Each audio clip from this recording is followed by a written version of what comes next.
అందరికి నమస్తే. ఒక ఇంగ్లీష్ వెబ్‌సైట్‌లో ఈ ప్రభుత్వంలో జరుగుతున్న ఫోన్ ట్యాపింగ్ మీద ఒక కథనం వచ్చింది. ప్రభుత్వాన్ని మొత్తం అలజడి లేపింది. అసలు భార్యాభర్తల ఫోన్‌లు విన్నరు. తర్వాత హీరోయిన్‌ల ఫోన్‌లు విన్నరని కేసీఆర్ మీదనో, కేటీఆర్ మీద రోజు మాట్లాడేవాళ్ళు. వాళ్ళే ఫోన్ ట్యాపింగ్‌కు ఇప్పుడు ఈ గవర్నమెంట్‌లో జరుగుతున్న ఫోన్ ట్యాపింగ్‌కు ఎట్లా బలైనరో ఆ కథనం రాసిండ్రు. ఆ పేపర్ ఆ వెబ్‌సైట్ వాళ్ళు రాసిండ్రు. ఒక సీనియర్ జర్నలిస్ట్ రాసిండ్రు.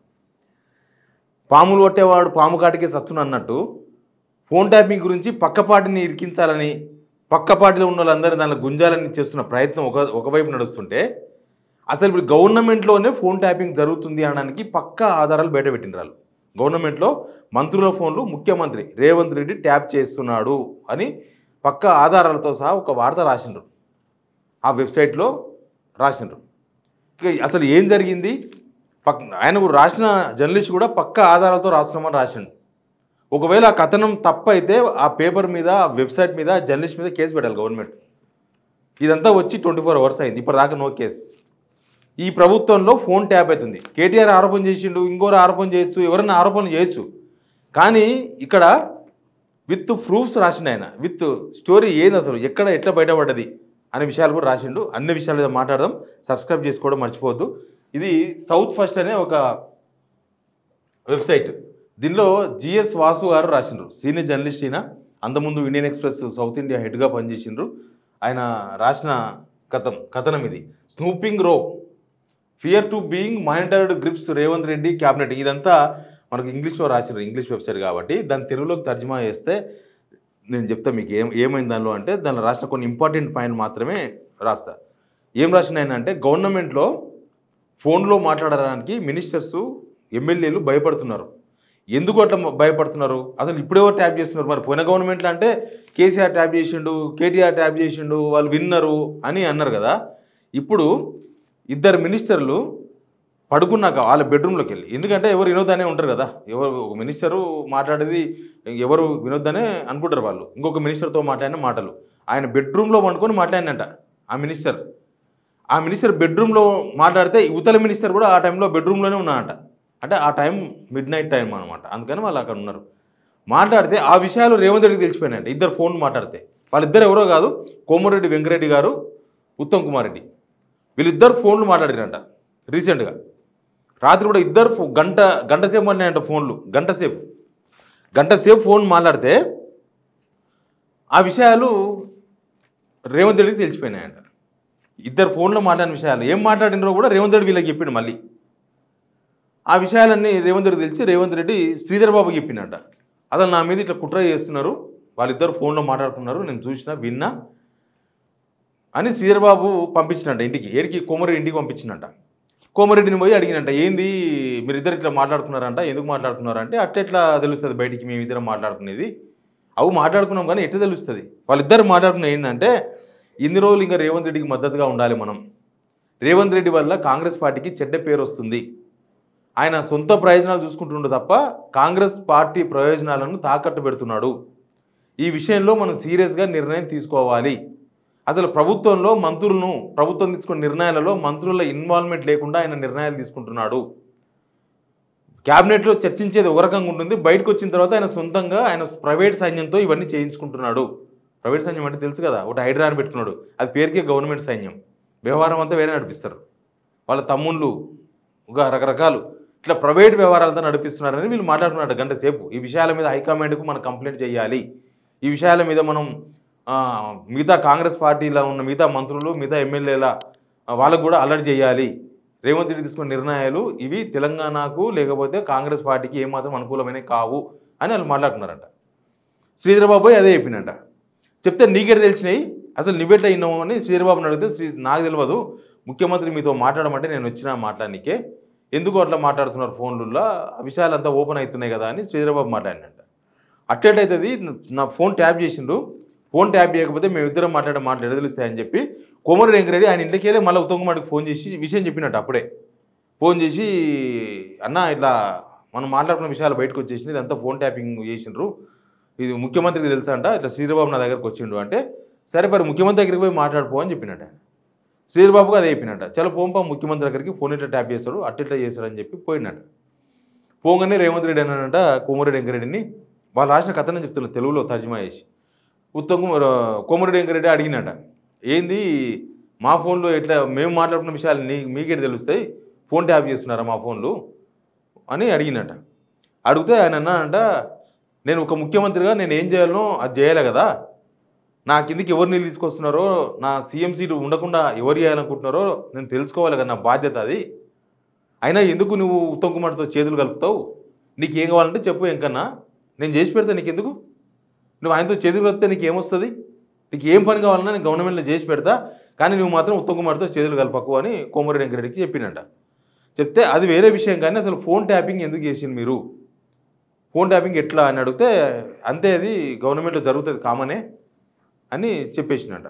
ఇంకా శ్రీధర్ బాబు వాళ్ళిద్దరి మధ్యలో గొడవ కాకుండా, ఒకరోజు గుర్తుందా రీసెంట్గా పోయిర్రు ఇద్దరు, కోమరెడ్డి వెంకరెడ్డి చాలా సీరియస్గా బయటకు వచ్చి వెళ్ళిపోయాడు. ఆ రోజు నైట్ మిడ్ నైట్, ఆ రోజు కూడా ఆ మీటింగ్ అయింది కూడా నైటే, ఒక 15 days అంటే నాకు తెలిసి.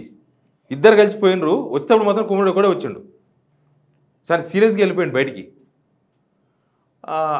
అది తెలుసు, కానీ అసలు ఎందుకనేది తెలియదు, ఇప్పుడు తెలుస్తుంది అది. అట్లా వాళ్ళిద్దరి మధ్యన ఆ చర్చ జరిగిందంట. ఇక అప్పటి నుంచి స్టార్ట్ అయింది. అంటే వీళ్ళు ఫోన్ ట్యాప్ చేస్తున్నారు రేవంత్ రెడ్డి అనే విషయాలు కొన్ని ఆధారాలు. ఇంకొక మంత్రి ఏమో ఢిల్లీ పోయినప్పుడల్లా చూస్తే ఆయన ఇంకా ఎప్పుడు ఇంటెలిజెన్స్ వాళ్ళు రకరకాల సివిల్ డ్రెస్లో ఉండేవాళ్ళు, ఎయిర్పోర్ట్ కాడ ఉంటున్నారంట పోలీసులు, ఇంటెలిజెన్స్ వాళ్ళు ఆ మినిస్టర్ పోయేది వచ్చే సమాచారం అంతా తెలుసుకొని రేవంత్ రెడ్డికి ఇస్తున్నారట. ఇక ఏకంగా అయితే మినిస్టర్లు అందరూ తాను కూర్చొని మాట్లాడుకుంటున్న టైంలో, క్యాబినెట్ మీటింగ్ కాదు ఏదో మీటింగ్లో కూర్చుంటుంటే రేవంత్ రెడ్డి ఉత్తమ్ కుమార్ మీద సెటైర్ వేసినట్ట. ఈ మధ్యనే కమాండ్ కంట్రోల్ రూమ్లో జరిగిన మీటింగ్లో సెటైర్ వేసినట్ట. ఏంటంటే, అన్న నువ్వు లెటర్లు బాగా డ్రాప్ చేస్తేవే, లెటర్లు బాగా రాస్తావు, నువ్వు చూసినా నీ లెటర్ ఢిల్లీకి రాస్తావు కదా అప్పుడు, ఆ లెటర్ చూసినా మంచిగా ఉంది, కానీ నాకు ఆ ఇంగ్లీష్ అర్థమైతలేదు అన్నాడట. అంత హార్డ్ రాస్తున్నారంట మీరు అని అడిగినట్ట. ఏంటంటే రేవంత్ రెడ్డి మీద కంప్లైంట్ చేసిండు ఉత్తమ్ కుమార్ రెడ్డి, చాలాసార్లు రిపోర్ట్ ఇచ్చిండు, ఈ ఫోన్ ట్యాపింగ్ విషయం మీద కంప్లైంట్ చేసిండు. రేవంత్ రెడ్డి మా ఫోన్లు ట్యాప్ చేస్తున్నాడు అని చెప్పి బట్టి విక్రమార్క, ఉత్తమ్ కుమార్ రెడ్డి, కోమటిరెడ్డి వీళ్ళందరూ కంప్లైంట్ చేసిండ్రు. ఆ లెటర్ ఉత్తమ్ కుమార్ దగ్గర నుంచి పోయింది. దాని గురించి అంటే ఆ లెటర్ కూడా ఈయనకు వచ్చిందో లేకపోతే అది కూడా మరి ఫోన్లో మాట్లాడితే విన్నారా అనేది ఇలా డౌట్. ఆ లెటర్ రాలే, కానీ వీళ్ళు ఫోన్ మాట్లాడదు, ఈయన బట్టితో మాట్లాడతాడో లేకపోతే ఇంకో శ్రీధర్ బాబుతో మాట్లాడతాడో, అందరితో ఫోన్ మాట్లాడుతుంటారు కదా, ఈ ఫోన్ల వ్యవహారం కూడా తెలిసింది రేవంత్ రెడ్డికి అని. ఇట్లా మొత్తంగా మినిస్టర్స్ ఏం మాట్లాడుతున్నారు, ఏం చేస్తున్నారు అని ఆ సమాచారం అంతా రేవంత్ రెడ్డికి తెలిసిపోతుంది అనేది దీని ద్వారా బయటకు వచ్చింది. అయితే నాట్ ఓన్లీ మినిస్టర్స్, చాలామంది ఎమ్మెల్యేల ఫోన్లు కూడా ఉండొచ్చు. ఈ మధ్యకాలంలో హెల్త్ మినిస్టర్ దామోదర్ రాజనరసింహ వాళ్ళ డిపార్ట్మెంట్లో దామోదర్ తెలియకుండా ఇద్దరు ఐఏఎస్లను ట్రాన్స్ఫర్ చేసి పడేసిండ్రు. ఎందుకు అంటే దామోదర ఐఏఎస్లతో మాట్లాడుతున్న మాటలన్నీ విన్నారంట. అంటే అది కూడా ట్యాప్. అందుకే ఒకరిద్దరు మినిస్టర్లు కాదు, అందరు మినిస్టర్లు ఒరిజినల్ కాంగ్రెస్ వాళ్ళ అందరూ ట్యాప్ అవుతున్నాయి ఫోన్లు. ఇప్పుడు ఒరిజినల్ కాంగ్రెస్ లీడర్లు రేవంత్ రెడ్డి గారికి ఎవరి మీద అనుమానం ఉంటే వాళ్ళ ఫోన్లు ట్యాప్ చేస్తున్నట్టుగా ఈ కథనం ఇవన్నీ వ్యవహారాలు చూస్తే అర్థమవుతుంది. అయితే ఏంది, చాలామంది ఉన్నారు ఎమ్మెల్యేలు, వరంగల్ నాయని రాజేందర్ రెడ్డి, తర్వాత Rajagopal Reddy, Jadcherla MLA Anirudh Reddy, NM Srinivas Reddy, Ponguleti Srinivas Reddy minister, ఇట్లా చాలామంది, ఒకరిద్దరు కాదు, నేను కొన్ని పేర్లు మాత్రమే చదివినా, ఇట్లా చాలామంది పైన దొంతి మాధవ్ రెడ్డి నర్సంపేట్ ఎమ్మెల్యే, కొరకరాని కొయ్య సీఎంకు, ఇట్లా వీళ్ళందరూ కూడా సీఎంకు యాంటీగా ఉన్నారు. లేకపోతే ఒరిజినల్ కాంగ్రెస్ వాళ్ళు, అవసరమైతే వాళ్ళు కాంగ్రెస్తో ఉంటారు తప్ప రేవంత్ రెడ్డితో ఉండరు. రేపనాడు ఏ అవసరం వచ్చినా బహుశా అట్లాంటి వాళ్ళ మీద కూడా నిఘా ఉండొచ్చు అనేది ఒక చర్చ ఇప్పుడు స్టార్ట్ అయింది. నిఘా ఉండొచ్చు, ఎందుకంటే ఇక అందరి ఫోన్లు ట్యాప్ చేస్తున్నప్పుడు ఏముంటుంది దీనిలో. ఇది చూసిన తర్వాత ఇంకొక అంశం ఉంది, ఇంకొక ప్రూఫ్ ఉంది వీళ్ళ దగ్గర. ఢిల్లీ పోయింది కదా రేవంత్ రెడ్డి గారు, పోయినప్పుడు ఒక రిపోర్టర్ని అడిగినట్ట, ఎందుకు నువ్వు పదే హరీష్ రావుతో ఫోన్లు మాట్లాడుతున్నావు అని అడిగినట్ట. ఆ రిపోర్టర్ అడిగినట్ట, నేను మాట్లాడింది మీకేటి తెలిసింది అని. ఆయన నవ్వుకుంటూ వెళ్ళిపోయినట్ట రేవంత్ రెడ్డి. ఈ విషయాన్ని హరీష్ రావు మొన్న ప్రెస్ మీట్లో చెప్తున్నాడు, ఫోన్ ట్యాపింగ్ జరిగిందని చెప్పడానికి ఇది ఒక ఉదాహరణ. ఆ రిపోర్టర్ అడుగుతున్నాడు, నేను మాట్లాడతా రిపోర్టర్తోనా, కానీ ఆ రిపోర్టర్ నాతో ఫోన్లో మాట్లాడే విషయం ఎట్లా తెలిసింది అని. ఇక ఈ మధ్య చూసిరా, నేను మొన్న పొంగులేటి శ్రీనివాస్ రెడ్డి అంటున్నాడు, ఈ గవర్నమెంట్ ఫోన్లు ట్యాప్ చేయదని మాట్లాడండి. మిగతా వాళ్ళు ఏం ఖండించలే, ఉత్తమ్ కుమార్ రెడ్డి వాళ్ళైతే ఫోన్ ట్యాపింగ్ విషయాన్ని ఖండించలే. మొన్న కేటీఆర్ ఆరోపణ చేసిండు, మీ ఫోన్లో ట్యాప్ అవుతుంది, వీళ్ళ ఫోన్లో ట్యాప్ అవుతున్నాయని బహుశా ఆయనకు తెలిసే చేసినట్టున్నాడు. ఇట్లా మొత్తంగా కూడా ఇప్పుడు గవర్నమెంట్లో జరుగుతున్న ఫోన్ ట్యాపింగ్ బయటకు వచ్చింది. ఒక పక్క పోయినసారి గవర్నమెంట్ ట్యాప్ చేసిందని, పోయినసారి గవర్నమెంట్లో వీళ్ళు పెళ్ళం మూడు మాట్లాడితే విన్నరు అని చెప్పేసి ఇవన్నీ మాట్లాడుతున్న టైంలో ఇప్పుడు బెడ్రూమ్ ముచ్చట్లు కూడా రేవంత్ రెడ్డి విన్నాడు. బెడ్రూమ్ ముచ్చట్లు, బెడ్రూమ్లో ఉండి ఫోన్లు మాట్లాడినవి కూడా రేవంత్ రెడ్డి చెవులకు పోయినాయి.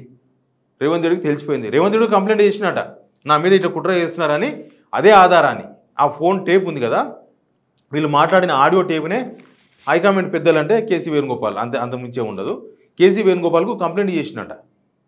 ఆ ఆడియో కూడా ఇచ్చినట రేవంత్ రెడ్డి. మరి ఎటుకెళ్ళి వచ్చింది ఫోన్ ట్యాప్ చేయకపోతే ఇవన్నీ అనేది ఒక పెద్ద అనుమానంగా కనిపిస్తుంది. ఇప్పుడు ఈ ఫోన్ ట్యాపింగ్ విషయం మీద మరి ఎవరు విచారణ చేస్తారు? సిట్టు ఆల్రెడీ ఉంది, ఆ సిట్టుకి విచారణకి ఇస్తారా, లేకపోతే సెంట్రల్ గవర్నమెంట్ చేస్తుందా, సిబిఐ విచారణ చేస్తుందా? ఇంకా ఫోన్ ట్యాపింగ్ గొంగట్ల కూర్చొని ఇంటికెళ్ళేరినట్టు చేసేది ఫోన్ ట్యాపింగు, మళ్ళీ అవతల ప్రభుత్వం ఫోన్ ట్యాపింగ్ చేసిందని వాళ్ళ మీద పొద్దుగాలేసి ఏడుస్తుంటారు. ఎనీవే ఇప్పుడు ఈ ప్రభుత్వాన్ని కుదిపేస్తున్న ఇష్యూ ఈ ఫోన్ ట్యాపింగ్. అసలు ఎవరు ఫోన్లు మాట్లాడతలేరు అప్పటి నుంచి అంట. ఓన్లీ ఏమన్నా ఉంటే ఫిజికల్గా వచ్చి మాట్లాడిన ఫోన్లో వద్దని చెప్తున్నారంట వాళ్ళు. ఇట్లా ఇప్పుడు ఎవరు ఫోన్లో మాట్లాడతలేరు, అంతా ఫిజికల్గా మాట్లాడుతున్నారు. ఫిజికల్గా కలుసుకొని మాట్లాడుకోవాలి, ఫోన్లో మాట్లాడుకోవద్దు. ఫోన్లో మాట్లాడితే రేవంత్ రెడ్డికి తెలిసిపోతుంది ఆయన ఇంటున్నాడు అని. ఇక ఇంత డేంజర్, ఇంత ప్యాథరిక్ సిచ్యువేషన్ ప్రస్తుతం గవర్నమెంట్లో ఉంది అనేది క్లియర్గా అర్థమవుతుంది. పొద్దుగాలు చెప్పేటివేమో నీతులు, చేసేదేమో ఈ పనులు. ఇప్పుడు ఈ వ్యవహారం అంతా బయటపడిన తర్వాత అసలు పడొచ్చిన వాళ్ళవి పడరాని వాళ్ళవి, ఇప్పుడు ఈ ప్రభుత్వం ఎన్ని ఫోన్లు ట్యాప్ చేస్తున్నది, ఎంతమంది ఫోన్లు ట్యాప్ చేస్తున్నది, అసలు ఏం సమాచారం సేకరిస్తున్నది, సొంత పార్టీ మంత్రులవే, సొంత పార్టీ సహచరులవే, క్యాబినెట్ మినిస్టర్లయే ఫోన్లు ట్యాప్ అవుతున్నాయని ఆధారాలు బయటకు వచ్చిన తర్వాత, సొంత పార్టీ ఎమ్మెల్యేలే ఫోన్లు ట్యాప్ అవుతున్నాయేమో అనే అనుమానాలు వచ్చిన తర్వాత అసలు ఇప్పుడు ఒక పెద్ద పరిశాన్ అయిపోయింది. ఎవరితో మాట్లాడాలన్నా ఒక పెద్ద భయం. ఇప్పుడు మళ్ళీ ఏం జరుగుతుందో తెలియదు కానీ, ఎన్ని ఫోన్లు ఎంతమంది ఫోన్లు ట్యాప్ అవుతున్నాయో తెలియదు కానీ, ఈ ప్రభుత్వాన్ని ప్రస్తుతం కుదిపేస్తున్న అంశం ఇది. అసలు దీని మీద ఏం తేలుతో చూద్దాం మనం కూడా. Please subscribe signal TV.